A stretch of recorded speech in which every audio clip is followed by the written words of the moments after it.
Would you have the brass neck to make a complete stranger believe your lies? Well, most cheats do.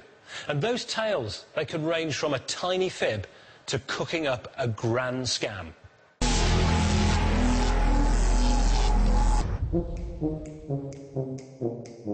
Meet Tony Lee of Goole, East Yorkshire. Now, when he wasn't on the dole, he delivered spuds for a living, but his sights were set on altogether bigger potatoes.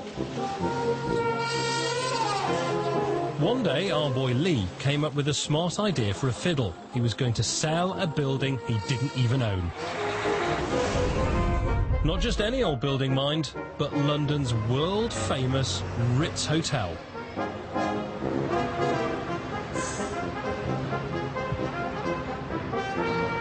This fraud couldn't have worked for any other property.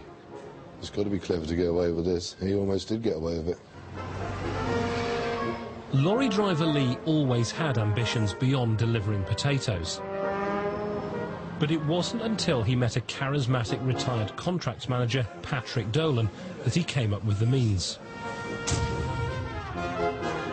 Dolan claimed to be a big cheese in the world of international property sales. When you met him, you couldn't not like the guy. People believed him to be a wealthy Irish investor.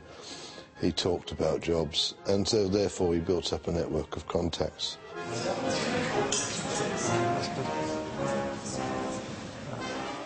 One's always excited about trophy projects. You know, they don't come up that often, and when they do, there's a queue of people around the block waiting to see them.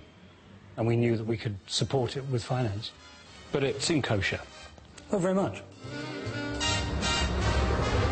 For Mr. Collins, the deal seemed simple. He, in turn, would sell on the Ritz for £300 million, so turning a tidy profit in the process. Go to, why don't you go where fashion sits? Putting on the Ritz. The financier signed a confidentiality agreement, adding to the impression this was a bona fide high-value secret deal. The sale was even given a code name, the Notting Hill Project. But Potato Man Lee was desperate to bag things up quickly. Lee's back was against the wall. Lee had no money. He was behind with his rent. He'd been bankrupt for a year. He still had over £100,000 in debts to creditors. He didn't have any money for the day-to-day living. So Tony Lee told Mr. Collins he was about to be gazumped by another buyer, and he issued him an ultimatum. Stump up £1 million to secure the deal, or wave goodbye to one of the world's finest hotels. And we said, OK, fine, we'll go ahead. We also had, as part of the deal, to provide 25 million guarantee, which we did. We put up a 25 million guarantee with our lawyers, which was going to be for the deposit. So that was done as well.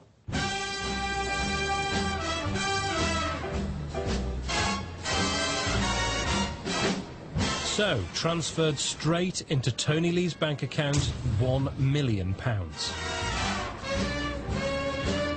Millions can be lost on these property deals, so when you're talking about a very, very large property deal, a trophy property deal, perhaps £1 million is not unusual or unheard of. But it seems Tony Lee got greedy for even more.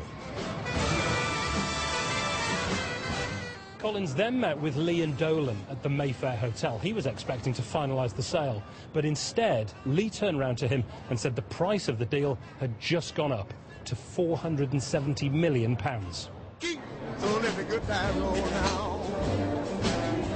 was quite obvious that Con was falling apart.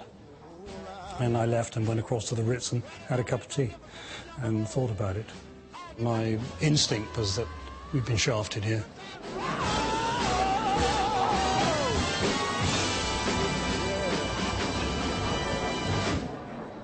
Mr. Collins was faced with the horrible realisation that Tony Lee was less blue chip and more potato chip. The Spud man had cheated him out of £1 million. you just paid this man £1 million. How are you feeling over that cup of tea at the Ritz? Rather silly. You know, I thought, my God, you know, this man's clever. He's pulled off a real scam. I sometimes, occasionally think I'd like to throttle the guy, but no. But you move on. You have to move on, otherwise you don't get up in the morning. In a civil case against Lee and Dolan, the judge found both men were fully aware of the dishonest procurement of the £1 million payment. However, when the case went to Crown Court earlier this year, Dolan was cleared of criminal wrongdoing, while Tony Lee took the full rap and was given a 5-year prison sentence.